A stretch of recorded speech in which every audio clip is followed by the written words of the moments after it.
Hi, this is Tarun from Econ Globus. Today I'm here to speak about a web component which we have built revolving around PDF. This web component is used to create, edit, bulk create your PDF from scratch. It is cross platform, it is very light, it's very easy to use and customizable with your own look and feel uh, in your own software. Before that, let me talk about the existing libraries and tools which are already there in the market. If you see here, it's a React PDF library. One thing which comes into my mind is I cannot use this library if my front end is built on Vue.js, though it has all the features which are required, but still it's not usable in our current project. Let's take another example, Craft My PDF. It's a SaaS tool. It's a no code tool for building your PDF from scratch. It has all the elements like text elements, image elements, barcode, etc. And it also has a capability of dynamic mapping. That is, for example, if you look, this is a birthday card, and you can have any name on that birthday card. So you can bulk generate birthday cards with different names. Now let's dive into what we have built so far. Okay, let's review what we have so far, which is built with this web component. As you can see, there is a left bar which has some basic elements like text box, image, and shape. There is a file to upload, an existing PDF basically. There is a preview mode and edit mode. This is the canvas, and there is the right panel which is properties and the data. Properties is nothing but the element which we have selected. Like for example, let's say if I drag and drop this, you can see this is the properties of the existing element like position, size of the element, font size, text alignment, color, etc.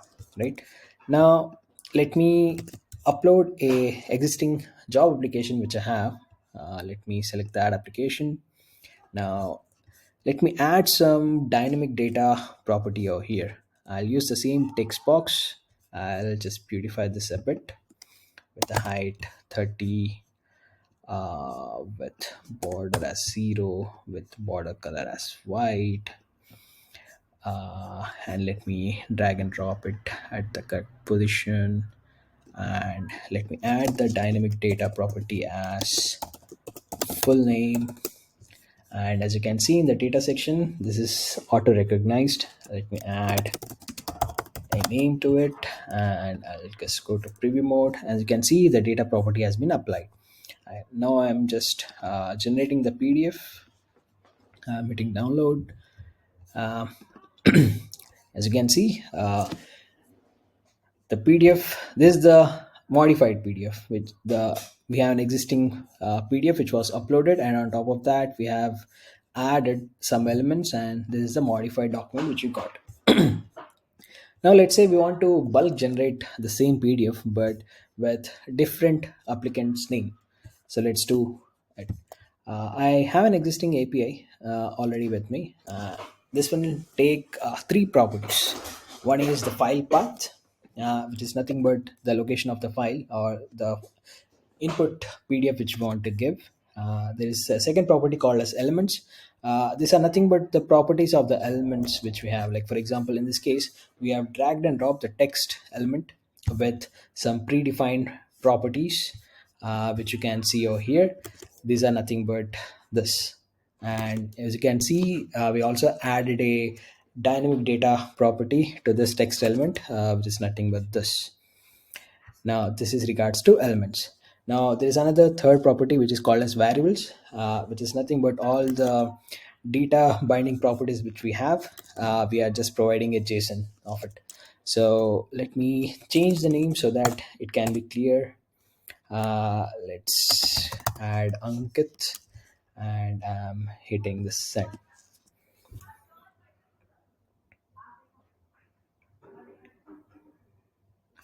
Okay, so as you can see, the output is generated. It's created a file called as output 694.pdf. Let me go and get it for you. This is this one, as I can see and open.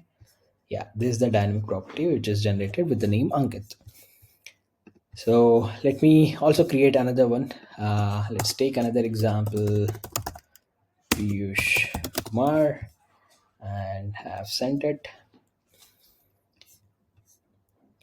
And it has generated an output called as 972. Let me get that for you. And as you can see, Piyush Kumar is generated. So this is just a basic application of how we can create bulk create PDFs with different properties that you have. Okay, so far we have talked about uploading a PDF, editing the PDF with the elements which we have currently, which is text box, adding dynamic data properties to the text box, and generating PDF with different dynamic properties in bulk. So let me tell you how this framework is built. So this web component is built on top of Lit framework, which is very famous in building web components. Uh, Let me also talk about what this web component has. Now, this web component is nothing but this canvas, which you see over here, which is nothing but this. This is the web component canvas which we have. The rest of the UI elements which you are currently seeing is not a web component. These are the elements which are built outside the web component and are in communicating with web component by calling public methods. What it means is, uh, for example, let's say there is a public method called as file upload.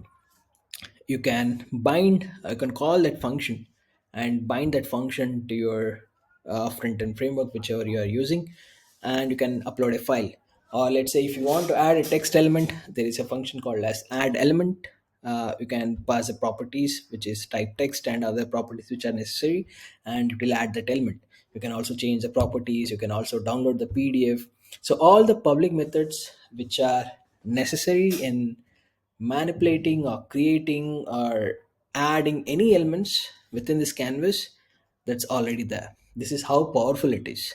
What that means is you can embed this web component in your projects. You can have your own UI elements on top of it, as I have added my own UI elements. You can download the PDF in bulk in your own infrastructure. That's two. The third thing is you can share the whole state with in your database. There is no privacy concern, and that's how powerful it is currently. Even though it's in a very starting state, it's a v0. Oh, and of course there are a lot of modifications and a lot of features to be added, but we are looking for your feedback, and if you have any use cases, please let us know. Thank you.